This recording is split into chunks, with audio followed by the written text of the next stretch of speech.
Well, hello and welcome to the Super Connector Show, where I'm delighted to be joined by Aidan Dunphy, who is a co-founder of Frntir, who provide agentic AI solutions for businesses.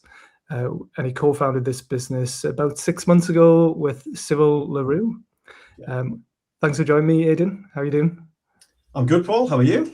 Yes, very good. And you are a real person, aren't you? Some people would say a little too real. Yeah, Very good. sometimes. Well, we have known each other for a while. I was just looking. We've been connected on LinkedIn since 2018. I'm not sure if we've met. I think we met before that.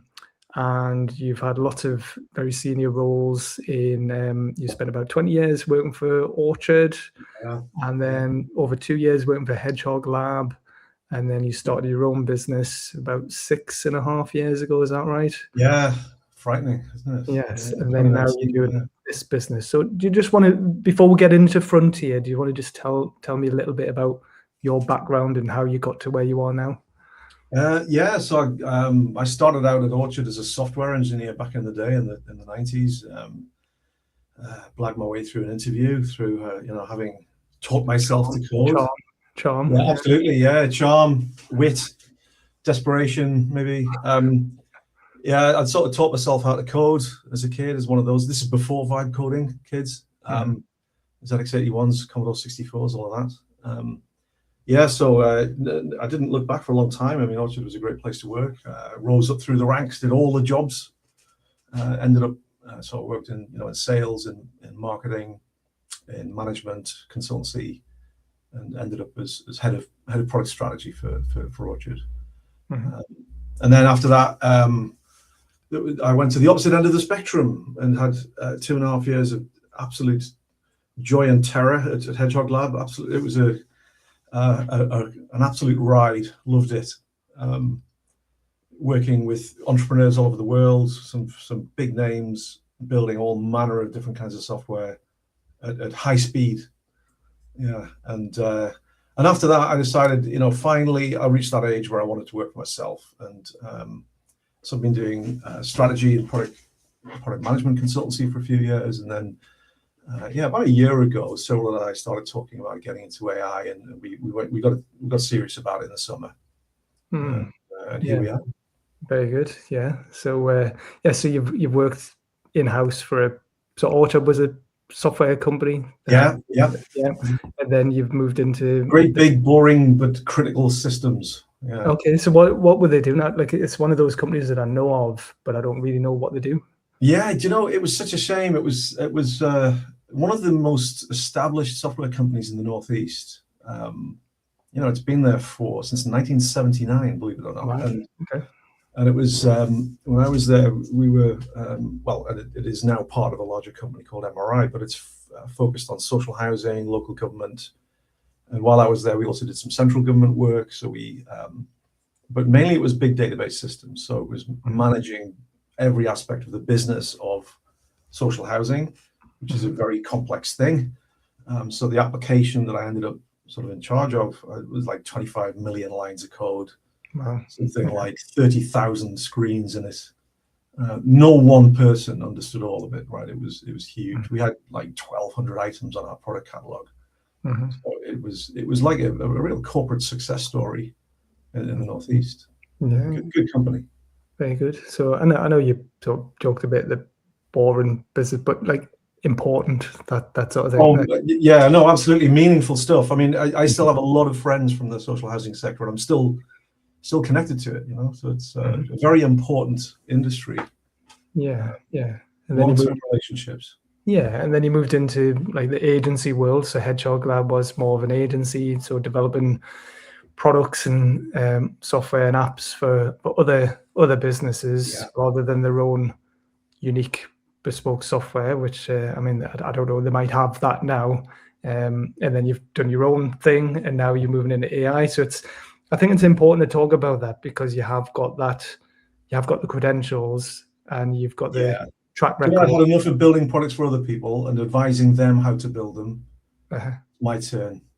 Yeah, exactly. So now you've gone into exactly. It's your turn now to build products for other businesses. But I think it is important to talk about that, because now on a weekly basis, I'm getting people pitching me saying that they can help with AI and they can do.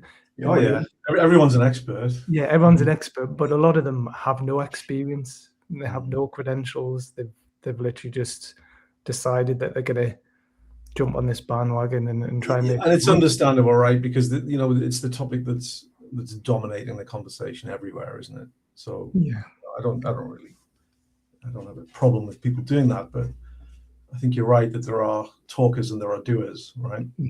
yeah, exactly. So and it must be confusing. Well, I know it's confusing for business owners and leaders to know who to choose and who to go with. So, which leads us on nicely to what you're doing now. So, do you want Yeah. to tell me a bit more about what you're doing with Well, Frntir? yeah. So Cyril and I met because we were both doing coaching and training and board advisory for tech firms around the product space. But what that means is, if you're not familiar with that world, it's all about strategy, about leadership, about building the right thing. So, fully understanding the needs of a market segment or your customers, and being led by that, as opposed to trying to invent things and push them outwards. So it's so we were always talking about outcomes, measurable success for our clients, etc.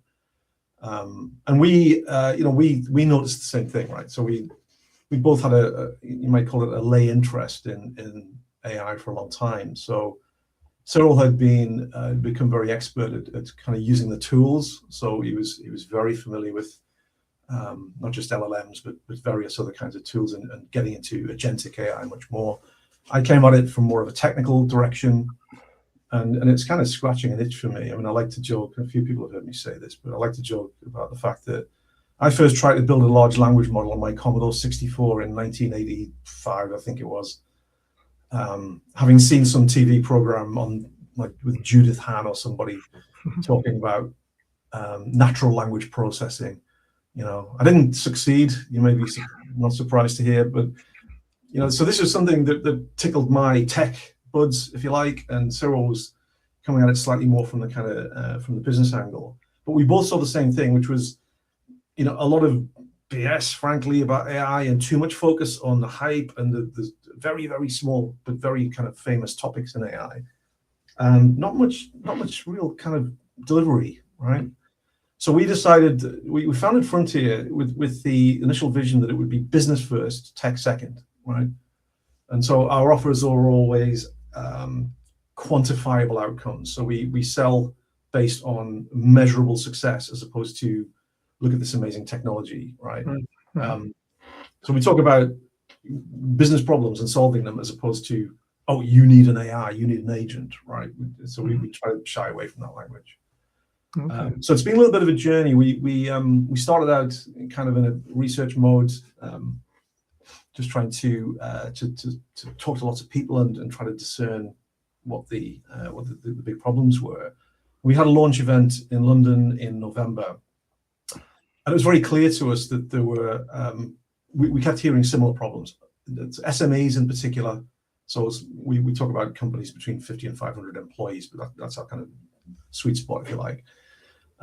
We kept hearing similar problems. We don't even know what our processes are, right? We've got all this information buried in loads and loads of documents stored away in folders on people's hard drives, or worse, locked in people's heads, right? And how do we leverage that? How do we keep up? Right? I know that AI can somehow help me with this, but I don't know how, right? So we've the platform. We built a platform, and we are using this in manufacturing, in medical technology, and insurance is another industry we're working with similar problems. These are just generic business problems, right? How do I move from relying on people knowing stuff and remembering it correctly, and sharing it and writing it down, maybe if we're very lucky? How do we move from that to actually having a knowledge store that we can navigate quickly and use in our business operations every day? So our principle for all of this was that AI was I mentioned earlier, we wanted to be business first, tech second. the whole AI industry is just weighed down with jargon and tech babble, right? And when you start digging into it, and if you start reading about AI and using it, it just gets worse and worse. Now, I'm comfortable with that stuff, and Cyril's comfortable with it, but most people aren't interested in it. Why should they be, right? They want to know, yeah, okay, but what can this stuff do? Is it safe, right? Is it worth? What's the return on investment, etc. So we settled on a vision, which you can see we sort of describe as a kind of roadmap for our clients. But the ultimate goal really is that AI should be like human employees or colleagues, right? And that's based on the theory or the hypothesis that for AI to work well in the human world, it's going to have to interface with humans, in using behavior and language that we understand. Why should we learn, machine language or how to code an MD file for Claude or something, right? Right. If you're just not interested in that stuff, that's just going to be outside your zone, right? Instead, we build AI that comes to your meetings, that talks in your language, right? That learns your business, right? And doesn't need to be installed and prompted, right? So that's the vision.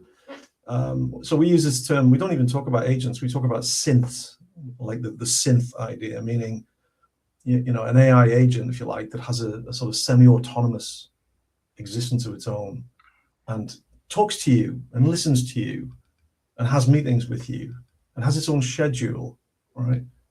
As opposed to all of this technology stuff, And so I think fundamentally we believe that AI is not going to replace knowledge work. It's just that knowledge work is changing from paying people because of what's in their heads and what they know, instead of towards paying people because of who they are and what they can do for you, right?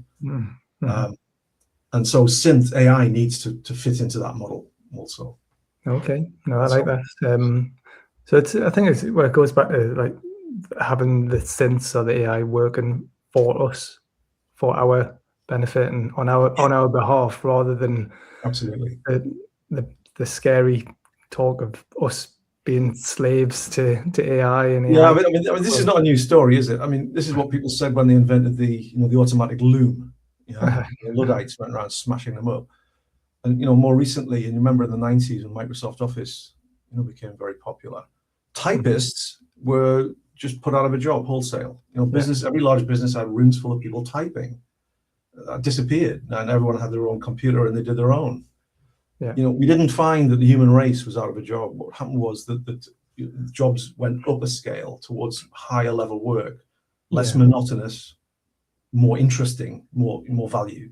I think that's what's happening again. Yeah, I suppose that there is potentially a danger if it just goes unchecked, but that's why people like you and Cyril are important, and others who are like trying to have a bit more of a balanced approach to it, and saying, look, yes, this is really clever stuff, but like let's use it to our advantage and our benefit, rather than just letting the big AI companies just do whatever they want. And well, no, don't get me wrong. I don't think Cyril and I are going to stop OpenAI in their tracks, right? But it is easy to be confused and scared by what those big companies are doing, right? They are huge companies that have taken an enormous amount of money and investment, and are chasing a vision that is really hard to understand, right? I mean, they talk about AGI, right? Artificial General Intelligence, which has many different definitions depending who you're talking to, but usually described as AI that can do most things at least as well as a human being, right? Now, okay, I'm sure lots of people are going to get very rich chasing that dream. We aren't doing that. We're not talking that talk. Frntir is here for the company right now that has a problem right now and it needs a solution right now, right?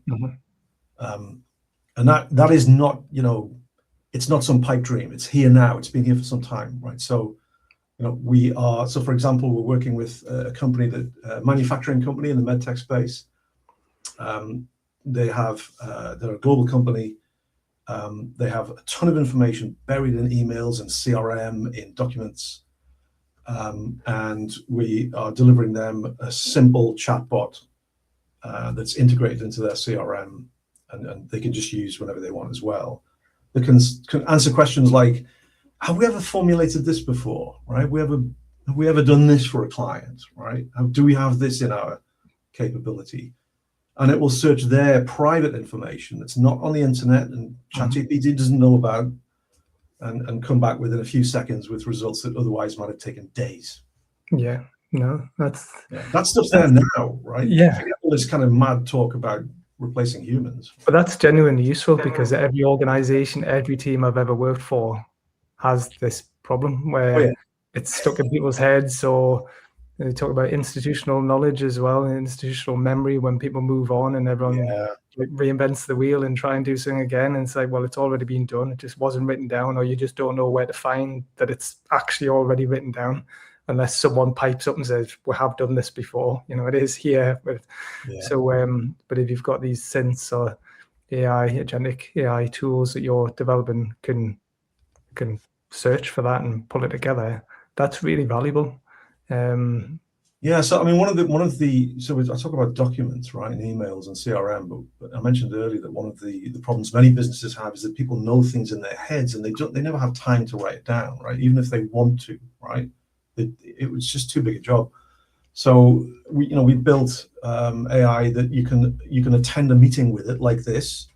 You can even be in video if you want, although that's kind of in beta at the moment, and have a conversation with it or be interviewed by it, right? And it can gain knowledge that way. So rather than having to sit and write documents, you literally chat with it, and it will write the documents, or it'll create the knowledge and then write a document if you wanted to. Very good. So much easier than what we used to struggle with in the past, right? How do we capture what we know, right? Yeah. Well, even I mean, my background, I think, is a lot of it's content marketing, like writing blogs and doing videos and creating guides and all kinds of stuff like that. So just a practical use of AI that I've been doing. So this interview is going out on LinkedIn, it's going out on Facebook, it's going out on YouTube, it's going out. You're real, aren't you, Paul? I am real, yeah. And it's going out. It's going out everywhere. It's going out LinkedIn, Facebook, YouTube. It's going to be a podcast on all the platforms, all the different podcast. I'll be careful what I say then, eh? Yeah. but then afterwards, I'm going to turn the transcript. I'm going to use Google Gemini to create a short little summary of what was discussed. Yeah. And it's really good. Like, it's genuinely good, and it's transformational, isn't it? It would take me hours to do that. I mean, I could do it, but I wouldn't get around to doing it. Yeah, so I started using something called Fireflies when it first came out about 5-6 years ago, I think. And that was the first time I'd used one of those meeting transcription bots. And Fireflies was one of the first ones out there. Otter kind of launched. Otter, Fathom, they're all very good. Yeah. And it was an absolute game changer, right? Because as a consultant, what I did was I had meetings with people and discussed, I might interview 25 different people in the company, right? And that's an awful lot of information you're trying to note down and remember. So using these tools was just incredible. It just turned something that was days of work into minutes of work. Now the next step really, and this is that's something that kind of inspired us, because meeting bots, I mean, there's hundreds of them, but our synths, they aren't your bot, they are their own existence. You invite the bot to the meeting, right? It shows up and it contributes to the meeting. So you can ask it questions verbally during the meeting and say, what do you think, right?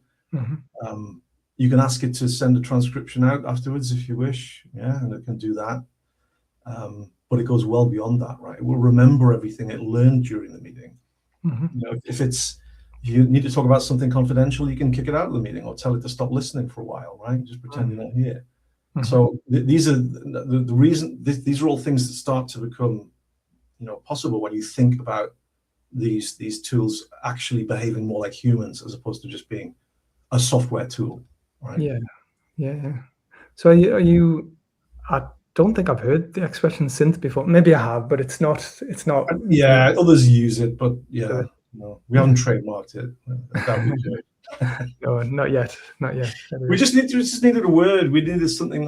We needed to stop saying agent, because Agent Yeah. means a lot of Well, very boring things. if anyone that doesn't understand, I mean, I think I'm quite clued up, but like I still need reminders. So, for anyone that doesn't know, what is the difference between just a chat GPT or large language model where Yeah. people are using it just for a search engine?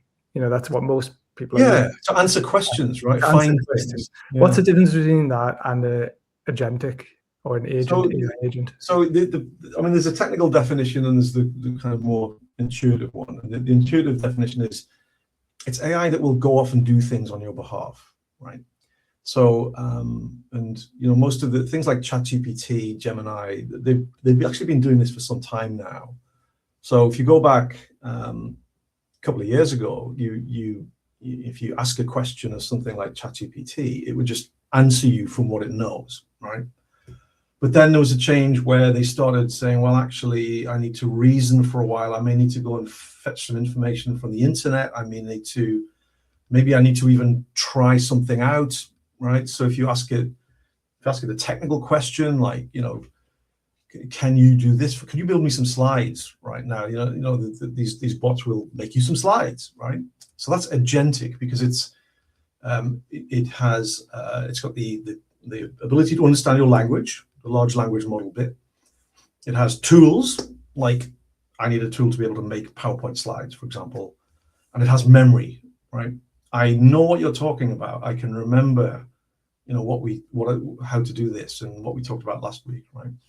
So that's generally referred to as an agent, is agents that can do things for you with tools on your behalf. Yeah. The reason we are trying to differentiate from that is because universally those agents they just carry out your instructions, okay, for good or ill. So what we're trying to do is to build agents that are more proactive than that will do things like, if it's performing a task, let's say you've asked it to produce a report every week, Tuesday at 8 o'clock in the morning, and send it to you, okay? If it decides that it's something it needs to know from a colleague, it can reach out to that colleague and say, I don't know this, can you tell me, right? Now an agent, that's a departure from the traditional idea of agents, of just carrying out your instructions. It has a job. So we talk about our synths have a job description, right? They have a persona. They report to somebody. Mm-hmm. Yeah, these are all important ideas that exist in companies for a good reason, right? Mm-hmm. So we're trying to persist all of these same mechanisms in AI, to get it away from being this kind of super Google search and actually start becoming a useful business tool. Yeah, no, I love that. Okay, because we talked the other day about how, like, I would say all the products that I use, all the SaaS products that I use, all of a sudden now have some AI features in it or AI agents in it that they're trying to get me to use. And I didn't ask them to put them there; they've just appeared. Well, their shareholders did, or their CEO did. Yeah, somebody has, because they've felt like the need to. We need some AI, quick, inject some AI into this software. Yeah. And but from what I've seen, most of it's still requiring me to do quite a bit, or to actually spend time understanding how to use it effectively. If I just ask it a question, it's usually not that great, and I need to give it a bit more guidance. I mean, like, I'm sorry, Xero. I mean, I use Xero, financial management, but I don't use their bot because it never ever does anything correctly, right? Okay. So it's just easier for me to do it. Yeah, and that's because it hasn't been designed from the beginning as an AI system. Yeah, I'm sure it'll get better over time, but it's not there yet. It's the same with I'm still using Xero. Yeah, we talked about HubSpot as well the other day, so I use HubSpot a lot, and they've got that Breeze AI element, which is okay. It can do some useful things. I think especially if you're preparing for a meeting, or it can flag up conversations that you've had previously, but very, very quickly. But beyond that, the agents, I haven't figured out how to use that effectively yet. And they have, and Well, they have. yeah, but this is the problem. Why should you, right? Well, yeah, and they have. I haven't got my head around. They've got tokens as well, so I'm limited to how often I can Yeah, use it, and if I yeah. want to use it more, I have to pay. It's like, well, Mhm. I don't want to. I'm already Well, I using. mean, you may have heard of this term, the SaaSpocalypse, which I still find Yes. difficult to talk about, difficult phrase to say, difficult word, which is the huge fall in value of major software companies like Salesforce and such. Mm, Um, and I mean, don't get me wrong, I don't think those products are going to disappear, right? They are going to be around because they do very useful things, and I think some portion of business work and knowledge work is always going to require tools like that. However, what has two big things really have dawned on the business world. One is, it's much quicker to make software these days, right? So you can use things like Claude Code or Codex to build software much more quickly than you could in the past. Secondly, do we really want human beings just sitting typing into screens all the time, right? Is that an effective use of their time, right? To learn how to navigate a user interface, which might have a million, fields on it. And now they have to figure out how to use this AI bot that's been, thrown in as an afterthought as well, right? So that really has cast doubt over the worth and the value of these big software platforms. So the winners out of this really are the AI native platforms that started out with this in mind, right? That so you're already seeing AI native CRM systems pop up and this sort of thing, where it's not like you're not forever shouting at your salespeople to go and update the CRM because it updates itself, right? So I think there's a and by the way, I'm sounding quite kind of dismissive of software companies. I spent a big part of my career, selling that kind of stuff. Naturally, when AI suddenly becomes the thing, I mean, ChatGPT dropped, what was it, 3.5 years ago. And suddenly the whole world's talking about that. And if you're a software company and you need to be seen to be catching up, then that's what you're going to do, right? You're going to bang some AI into it. And I've seen some really good examples of that, actually. So, the company I work with recently, they've been using it, an AI, it's like an assistant bot, but it's navigating the information in their system to answer questions that previously couldn't be answered, right? So things like that, I think, are really useful.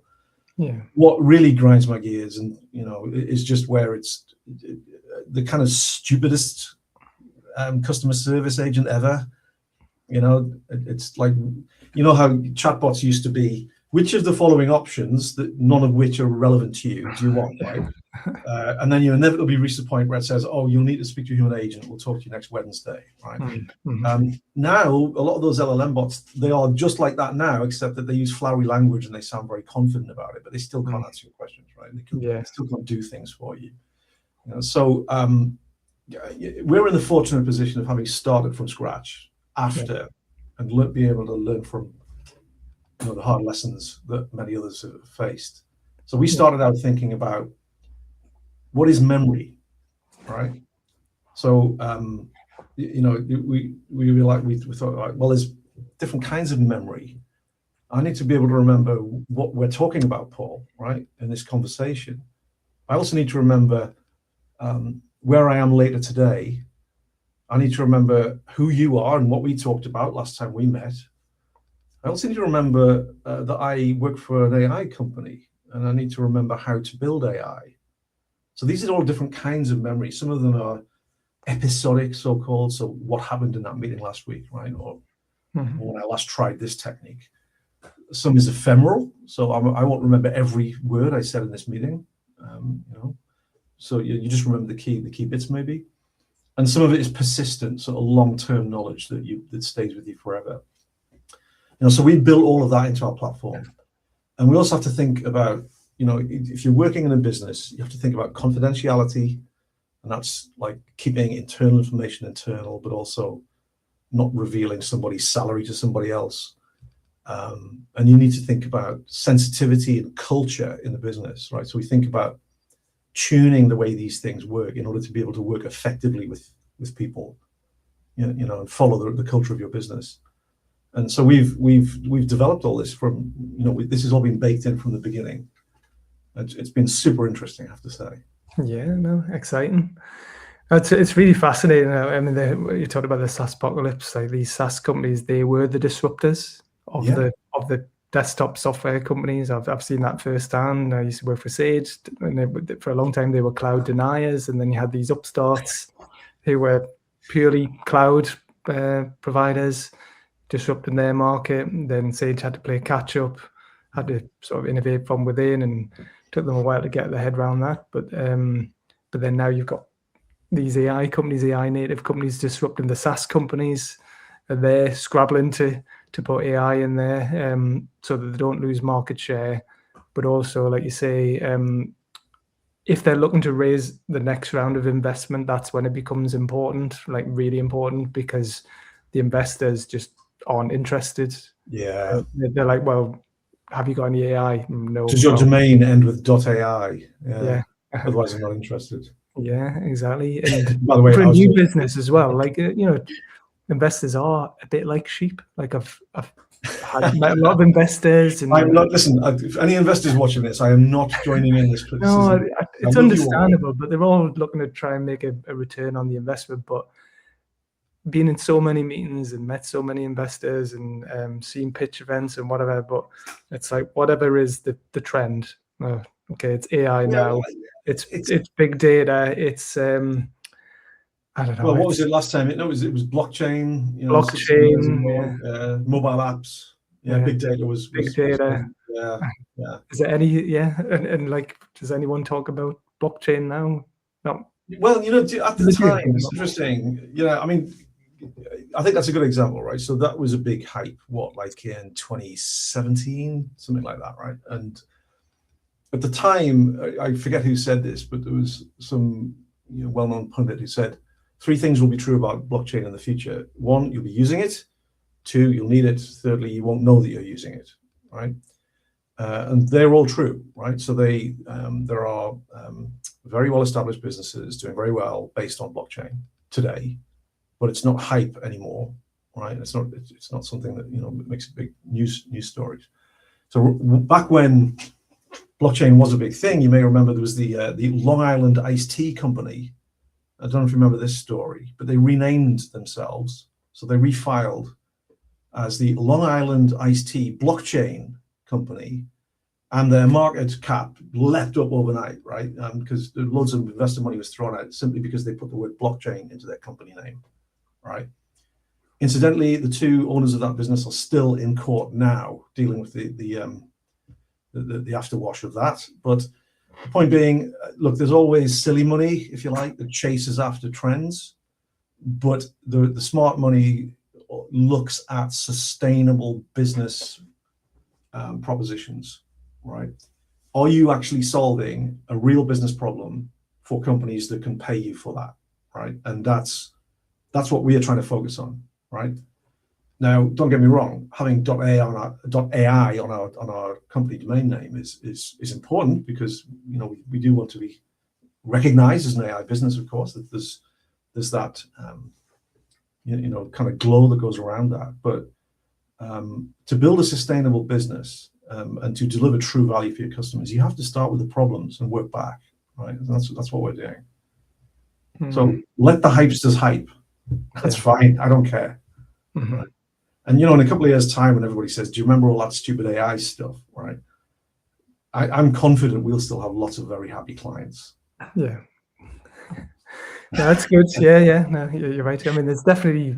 You can play this back to me in 2 years and say, "What did I say?" There's definitely some people who have made a lot of money from these like hyped up technologies. Yeah, they do, and that's one model of business. It's not one that's all how you're interested in. No. Yeah. More sustainable, long term. A proper business, not just one. An actual business with actual clients. Yeah. That's not just there to raise investment. What I heard something the other day about. That was actually it was a podcast, financial guy, but he was saying, he knew people that floated on the stock market who he knew from the outset were scams. Like there's nothing legally wrong with some of these, but he knows founders of these companies who've said the business model doesn't work, but our business model is to just raise investment and float on the stock market and make a load of money, and then we'll. It's a line those people have to tread very carefully. And Elizabeth Holmes is in prison because she did that. The founder of Theranos, right? Exactly, but people do. There are some people who well, are. There's always been scamsters who con people to make money. That's fine. That's their thing. Yeah, exactly. And but no, we're steering away from that. What I do.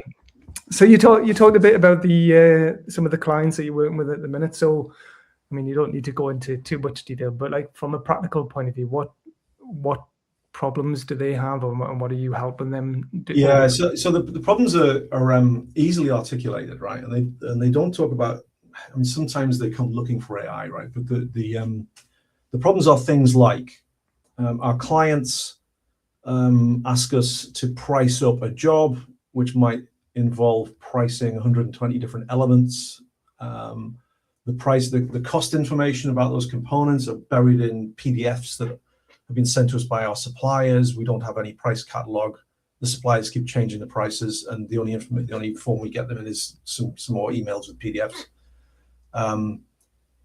It's currently taking us a day to do one quote for a client, right? Surely there's a better way, right?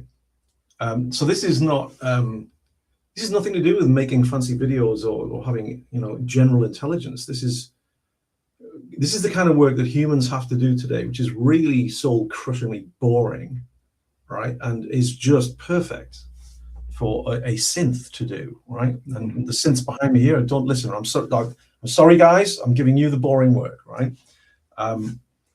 Another client, similar problem. Again, it's trying to specify work, and again, they have design documents. They have the information's in the wrong form to access easily, and simply saying, "Oh, well, just build a product catalog." That's just not feasible because they're in a chain, right? They're in a supply chain, right? So these are quite sort of common problems that we're facing. So people don't come to us asking for, "Oh, I need a bot that can attend a meeting." They say things like, we just can't. We're constantly running around trying to find out the source of truth, right? We have these horrific manual processes. It takes us 4 days to turn around a sales inquiry because it has to go through a lab, right?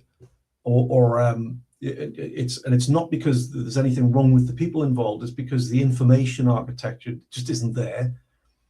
Now, 20, how long ago was this? Like 29 years ago, I remember going on a training course to learn how to write universes in business objects, right? Which was back in the day was the kind of the tool of choice for big corporates for writing corporate reports and business intelligence. It's now part of SAP, and they were trying to solve this same problem. Right? It was saying that companies have a ton of information that's not easily accessible to business people, right?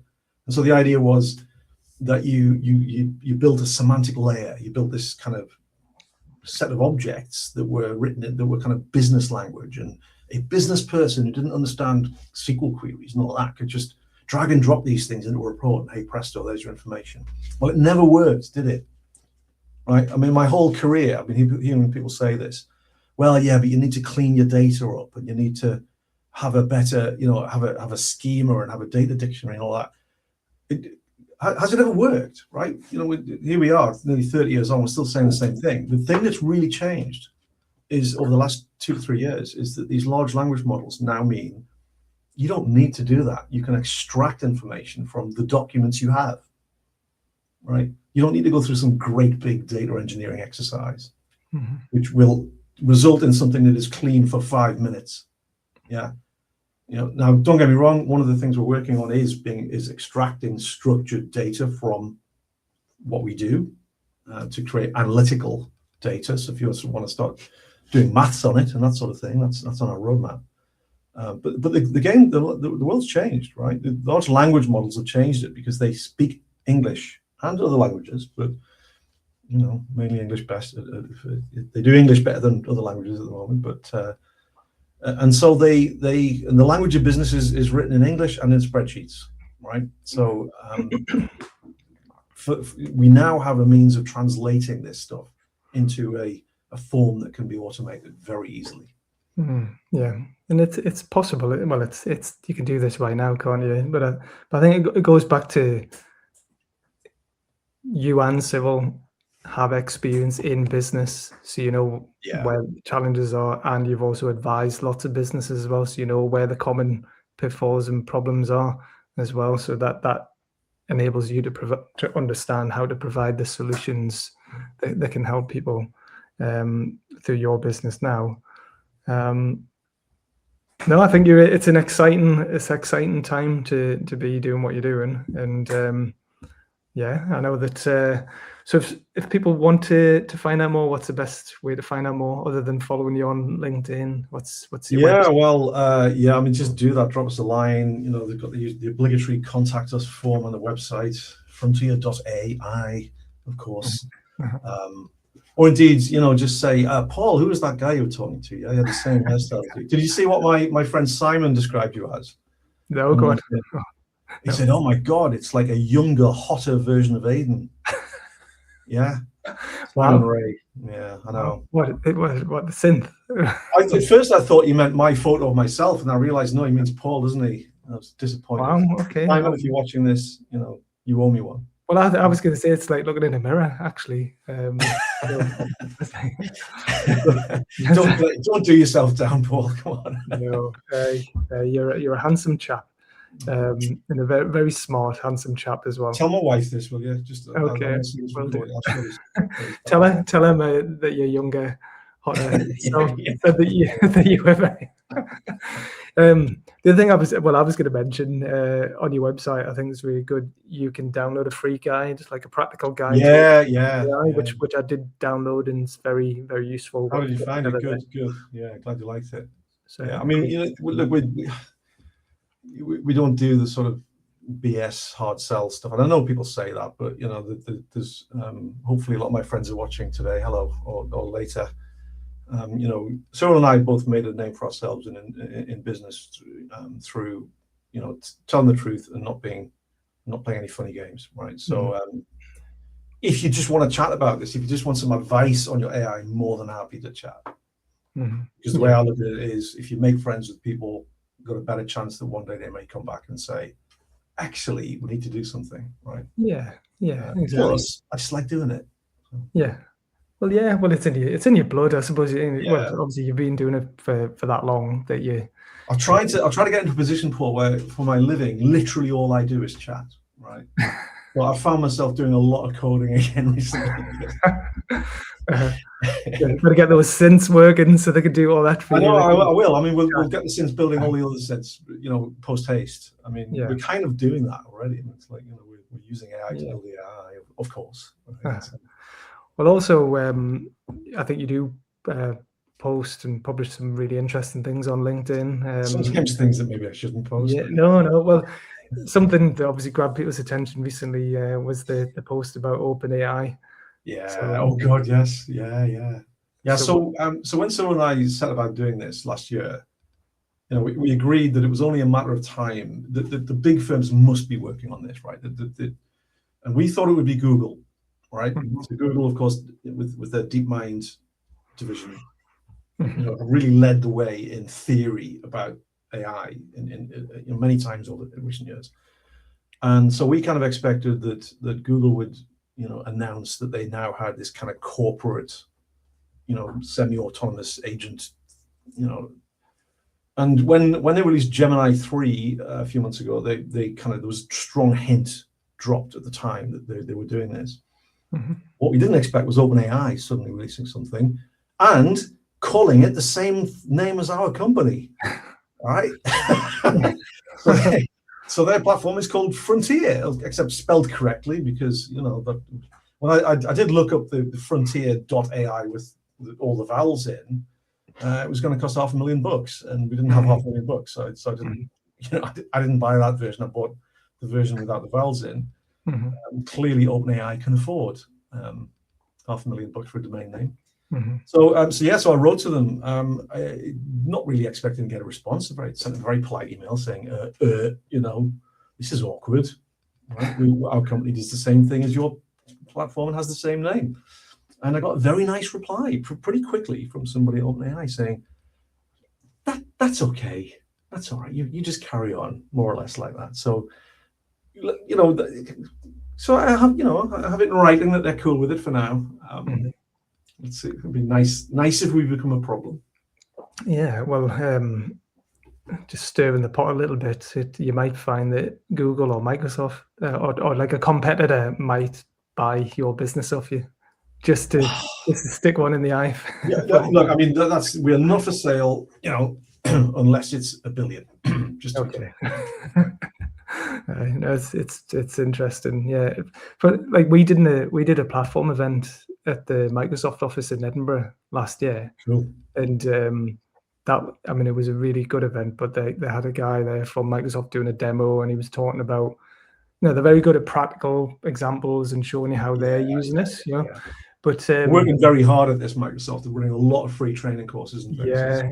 Well, he showed, he basically talked about how all their sales agents, like actual human sales agents around the world, were using their tools and how much more productive they were and how much more money they were making for the company. And it was phenomenal. It was like, wow, okay.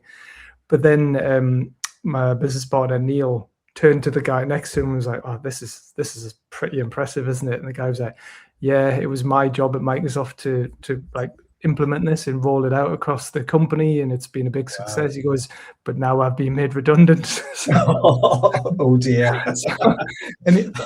Poor guy. I mean, he delivered a very successful project. Yeah. And he'd been at Microsoft for 20 years, I think, and now he was redundant, didn't know what to do with his life. So I had to give him a bit of a like talk at the end of it to give him some coaching and mentoring about what he could potentially do, but he had no idea what to do outside of Microsoft. So it kind of goes back to what I said earlier, right? Good people who have good skills and good attitude and good culture, I think they'll be okay. But there is this short-term pain, particularly for software engineers and a few other kind of job roles. You may have seen Anthropic's report last week that talked about the jobs that are already being hit most by replacement by AI, and those that are perhaps likely to be. They're all so-called white-collar jobs. They're knowledge-based jobs. So I think there is a short-term havoc being wreaked. But what's interesting is that some companies are actually increasing their headcount, right? So who was it? I'm trying to remember which company it was that famously let a lot of their. So IBM, for example, have let a lot of people go from some of their customer-facing divisions, but their headcounts actually increased overall. So the types of jobs they're offering have changed for sure, which is not great news if you're one of the people that lost your job, right? And you aren't qualified for the ones that they now want to hire for. So it is, like I say, short-term pain. My only advice to people would be is think about where things are going and what value can you offer a business, right? And you may have to, and I think if you work in big corporate, you're especially prone to this. I mean, the big tech firms hired too many people after COVID. There was the ZIRP thing in the US, the zero interest rates policy, which kind of encouraged big tech firms to just scoop loads of people up, more than they needed, right? And since then, it's resulted in a lot of layoffs. But I think in SMEs, I think you're relatively safe from this because they, you can see the edges of it, right? You can see whether somebody's delivering value or not, right? And whether they could. Yeah. So it's a different world for us, really. Yeah. Unlike the huge companies, like you say, where there probably are a lot of people who. It's a spreadsheet decision, isn't it? In those big companies, yeah. Which sounds ridiculous, but consequences. Yeah.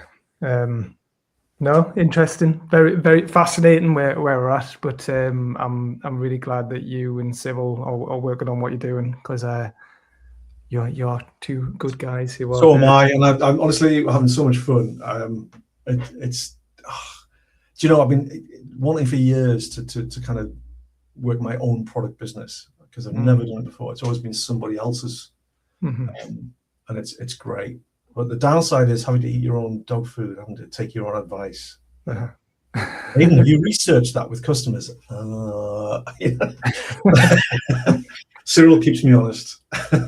That's good. I think doing it with someone else is really important as well, where you're at as well, because I know you know a lot, but having someone else that can not necessarily hold you to account, but like keep you going as well, keep you motivated. And I was really keen to work with Cyril, actually. Before I knew what we were going to do, I wanted to work with Cyril, because I just knew that he would complement me pretty well.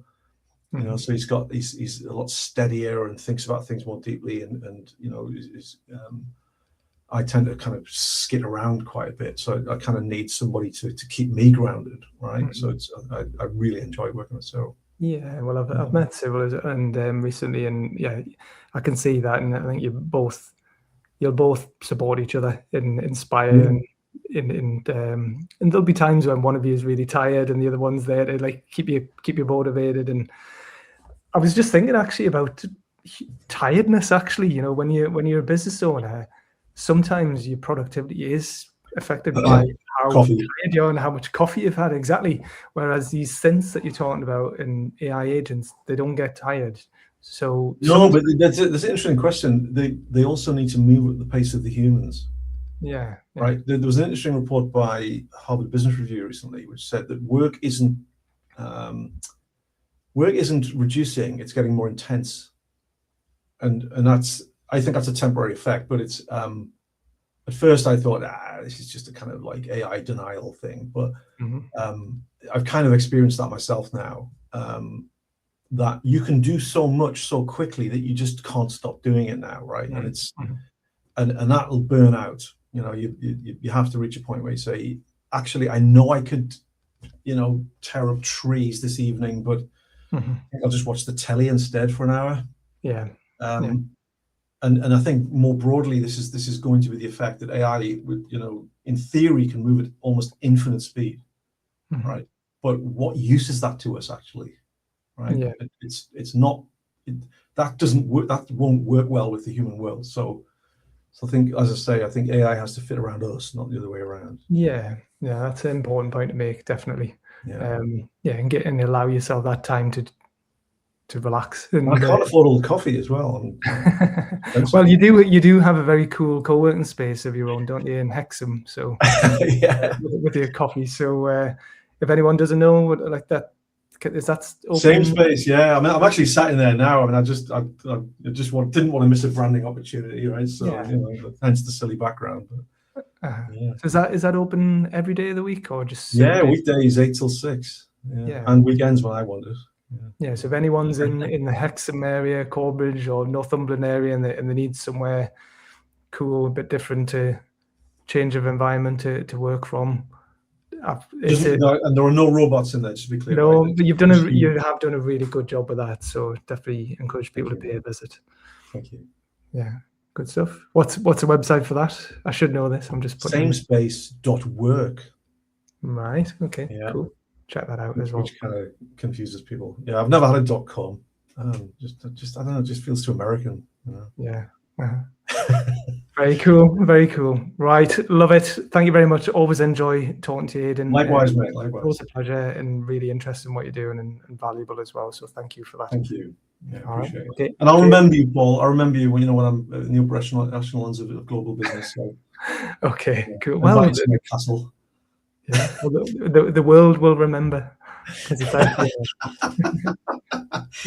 was that baldy guy? He was called Paul. Yeah. Nice All to right. chat. Okay. Cheers, Aidan. Okay. Take care. Bye.